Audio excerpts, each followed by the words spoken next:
Hello বন্ধুরা, তোমাদের সাথে গ্যাংটকের কিছু ছবি আর ভিডিও শেয়ার করব। এই যে আমাদের কিছু ফটো তুলে নিয়েছিলাম।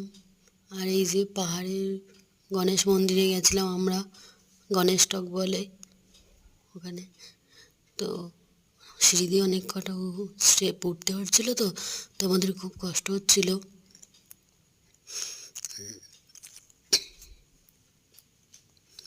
যে উঠছি আমরা, পেছনে দুই মেয়ে আছে, আমার হাজব্যান্ড আছে। এই যে ফাইনালি পৌঁছে গেছে এই যে গণেশজি, তোমরা দেখো, সবাই দর্শন করো। এবার আমরা আবার বজরংবলীর মন্দিরেও গেছিলাম, সেটাও অনেকটা উঠতে হয়েছে, অনেকটা সিঁড়ি বেয়ে বেয়ে।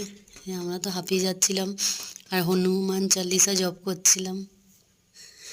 এই যে আমার হাজব্যান্ড, পিছনে দুই মেয়ে, আমি। তো সবাই উঠছি আস্তে আস্তে আস্তে আস্তে, ঠাকুর হনুমানজির নাম জপ করতে করতে।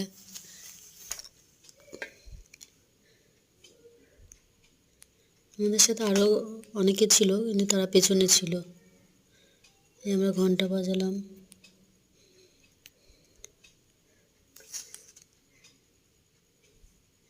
অনেকটা ওপরে। আগে আমরা যখন গণেশটকের মন্দিরে গেলাম, তার পাশে দূরবীন থেকে দেখতে পারছিলাম আমরা, দূরবীন থেকে দেখাচ্ছিল, তার জন্য পয়সা নিচ্ছিল। মন্দিরটা জঙ্গলের ভেতরে, কিছু দেখা যাচ্ছে না। ওপরে পাইন গাছে সারি সারি শুধু গাছ দেখা যাচ্ছে। যেই আমরা দূরবীন দিয়ে দেখছি, তখন আমার পরিষ্কার দেখা যাচ্ছে বজরংবলীর মন্দিরটা। এই যে দেখো, তারপরে আমরা রোপে চড়েছিলাম। ভীষণ মজা হয়েছিল, ভীষণ ভয়ও করছিল, তবে এনজয় করেছি ফার্স্ট টাইম। ওর মধ্যে 20 জন মতন অ্যালাউ ছিল রোপটায়। তাই যে রোপ চালু হয়ে গেছে, আর সবাই হাসছিলাম আর ভয়ও করছিল। এই যে সবাই আস্তে আস্তে সবাইকে দেখালাম। এই আমরা যা গেছি, আমাদের টিম খুব ভয় করছিল। তো তোমরাও দেখো, অনেক দিন আগে গেছিলাম, গত বছর গেছিলাম, এই 1 বছর হবে।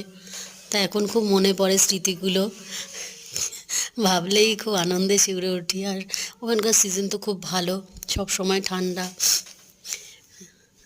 এই সময় গেছি, এপ্রিলে গেছিলাম, তখন ঠান্ডা ছিল, কিন্তু হাঁটা চলা করতে করতে পাহাড়ে উঠতে উঠতে আমাদের অনেক গরম লাগছিল, কিন্তু খুব এনজয় করেছিলাম, খুব মজা হয়েছিল। আর এই নিচে নিচে পুরো শহরটা দেখা যাচ্ছে, আমরা ওপর থেকে যাচ্ছি। আবার এই ছোট ছোট দেখতে পাচ্ছ, এগুলো এগুলো কিন্তু সব ওখানকার বাড়ি, হোটেল, রেস্টুরেন্ট।